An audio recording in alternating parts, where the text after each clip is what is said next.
Global Care, our Christmas appeal, we're thinking about Ethiopia.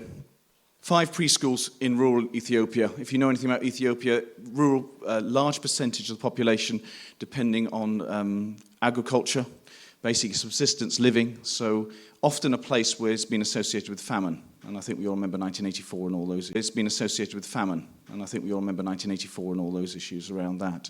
But back in 2005, there was another one, and we got interested, Global Care got interested in trying to do something. What could we do to respond? And started doing some research into that and met up with a group called Addis Kidam Baptist Church, which were quite a unique group of people. They'd come out of the Coptic Orthodox Ethiopian church and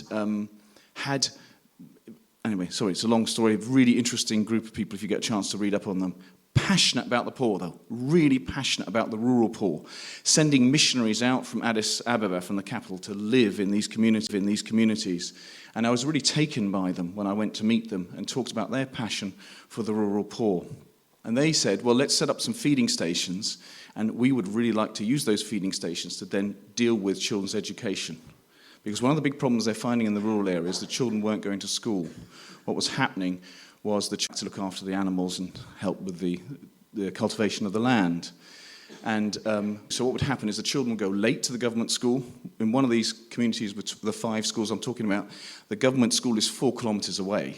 So it's a big commitment to walk all the way to school, do your school day, and then walk all the way back. You kind of finish the day. You're not going to be doing many chores after school, are you? And what we were finding was that the children just weren't making that transition. They were held back, they went late, they didn't settle at school, and that was the end of education. In one of these communities that we took up, all the children that we took would never have made it into education at all. So we started building these schools, and actually they're really into planting as well. So we would build a church, we'd build a building, which would be used during the week for our preschools, and then on Sundays would be used for their church. And it's been great to be part of that whole process.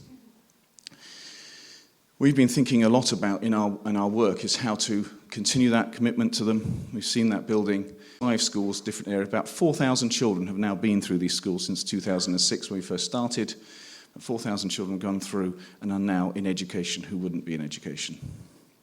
Last year we had some funding from the Jersey Overseas Aid Commission, which we're very excited that they still consider us worthy giving money to. And it was a large grant of £100,000, which allowed us to go and build concrete buildings in 4 of the settlements where we have these schools. It's been a great thing to see these shacks become concrete buildings, to see the 100 children in each school, roughly, being able to have 2 classrooms which are ready-made for them.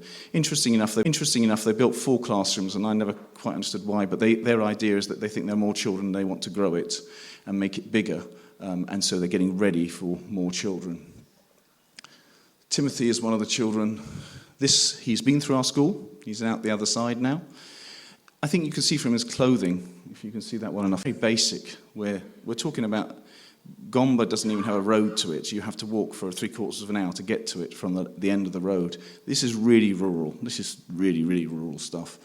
And quite a big of a decent-sized family he comes from, and he's made the transition to government school. So now he's in the government school, and he's doing very well academically. Although, as you can see, he has to look after the animals when he comes home and do water collection. One of the interesting things is the difference it's made to the community in terms of trading.